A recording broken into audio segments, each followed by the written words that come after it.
my gosh, this is fast. Ah! This bike is fast. Ah!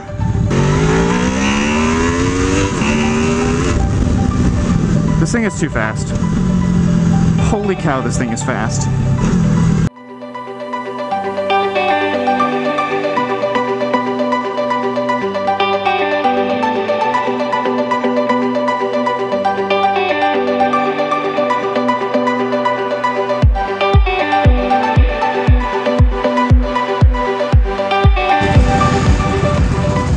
Alright, welcome back. I'm gonna try and get my mic in the correct position. There we go. Yeah, so I got the bike back in the garage, and I have my bike now. It's gonna be interesting getting back on this bike. I don't know how it's gonna feel. It's gonna be weird.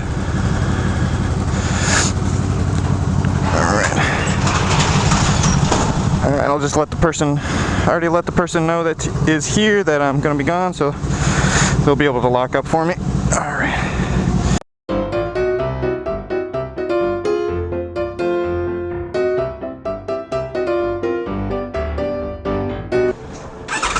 Yep, immediately stalled it because this is a totally different bike. Oh, whoa, this feels weird.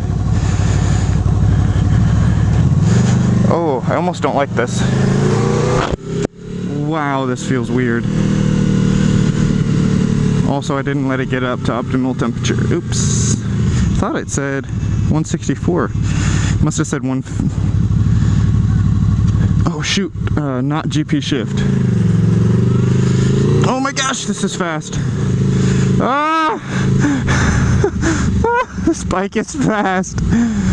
Ah!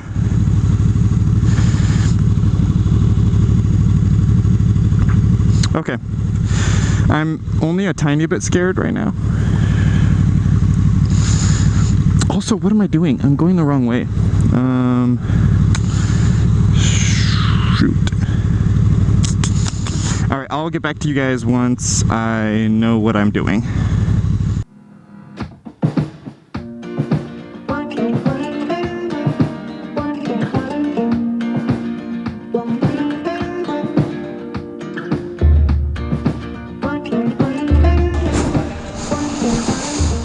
Alright, so we've got our Whataburger in the backpack.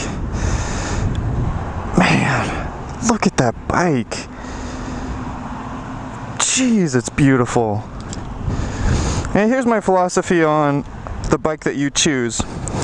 If you go somewhere, anywhere, gas station, Whataburger, grocery store, on your bike, you know, just get a couple of things, maybe nothing too particular special, and you don't look back at your bike and think, wow, I've got a beautiful bike, or man, I love that thing. You didn't get the right bike.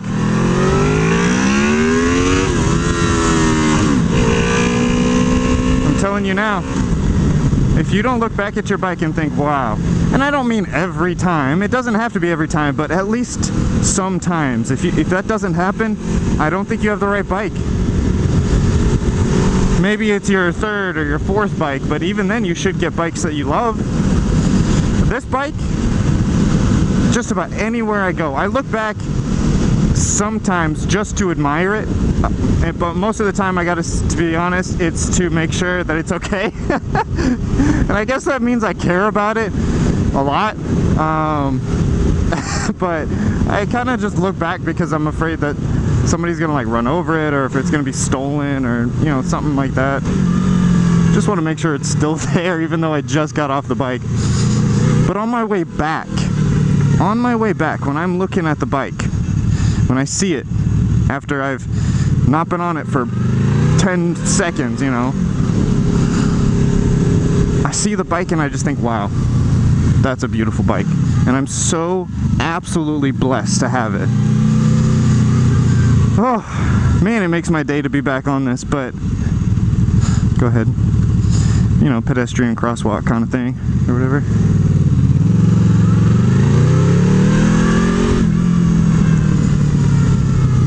But yeah, man, it's good to be back on my bike, and but I gotta say, after a couple minutes maybe. It's your right away, bro. I did not see you.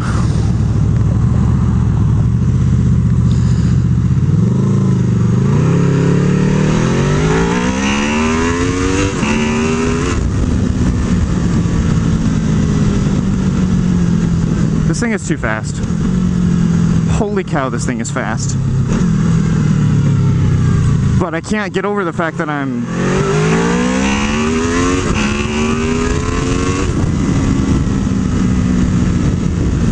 My goodness. Like, I'm in love again. Alright, so I will say this, like, I really love the power that the bike has, but at the same time, if I just want to cruise, it's so comfortable. The seat is so big, it's wide enough for my big butt, and the bike it literally fits perfectly between my legs. It's just a phenomenal combination. And I don't, you know, you're probably wondering why I don't have the windshield here. I just wanted to see what it would look like without it and what it would feel like. I mean, the helmet that I'm wearing currently, the RF 1200, it is specifically made for naked bikes. You know, it's supposed to be able to help keep your head up and your neck from... Anyway, the helmet that I'm wearing is specifically made for a naked style bike where the wind can hit it and the helmet will actually cut through but also support your neck better. So you're not like pushing your neck to keep it up, you know. Anyway, so I took this off just to test that out, just to feel it a little bit better. And honestly, there's almost no difference to the helmet situation, but there is a bigger difference when it comes to like the chest, stomach, and like the shoulders area. A lot more wind hits that, because the visor I have on the bike goes pretty much directly underneath my chin, and that's where the wind, from my chin up, that's where the wind hits over the visor. So the visor, it doesn't really do a whole lot, to be honest. Or I mean, the windshield, I guess is what you would call it. Not a visor. The visor is what you have on your helmet, but the windshield on the bike doesn't do a whole lot, in my opinion, because it doesn't actually block the wind from hitting your head. It just blocks it from hitting your chest and your belly. I don't know.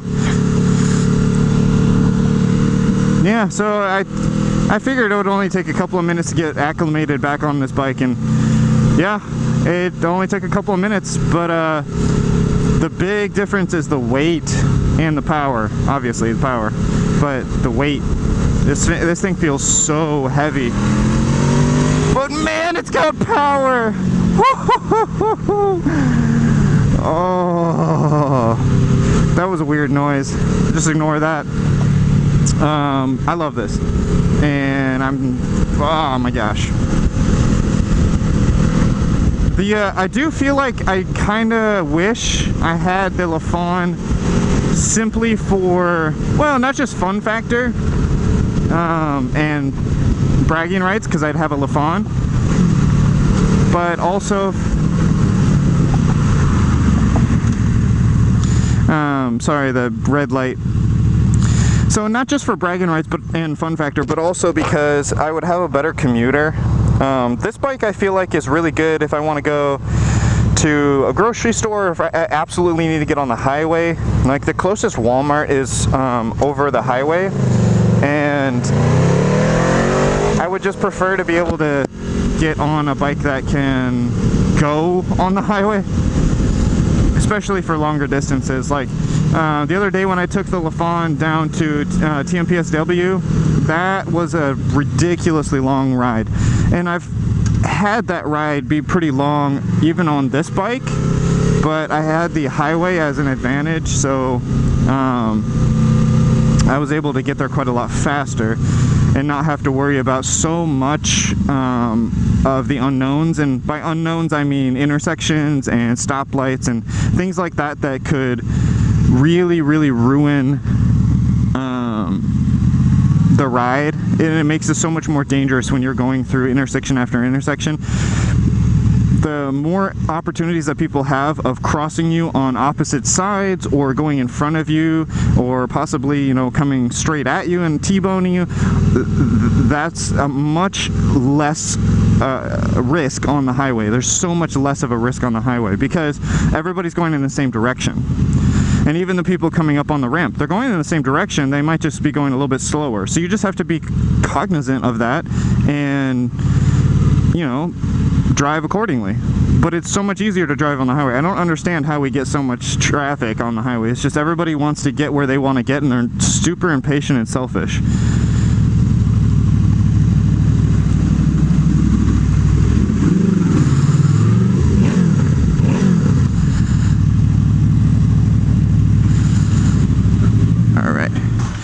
Walk of shame now, because I've got this amazingly massive patch of Dr. Pepper stain on my pants.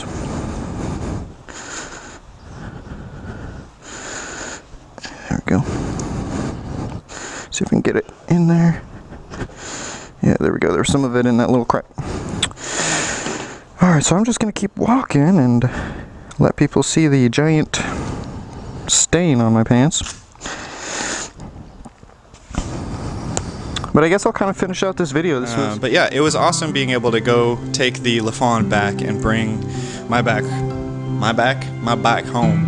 Man, this thing is so good. It's such a good bike. But I'm glad to have it back. It's been awesome using Caesar's bike just to get around, being able to do the review on the bike. Had a lot of fun with it, obviously. Planes are so loud, holy cow. So yeah, I just returned the bike and now I'm back. And I'm just gonna go inside, eat some Whataburger, and get ready for the next video. Alright, see y'all later.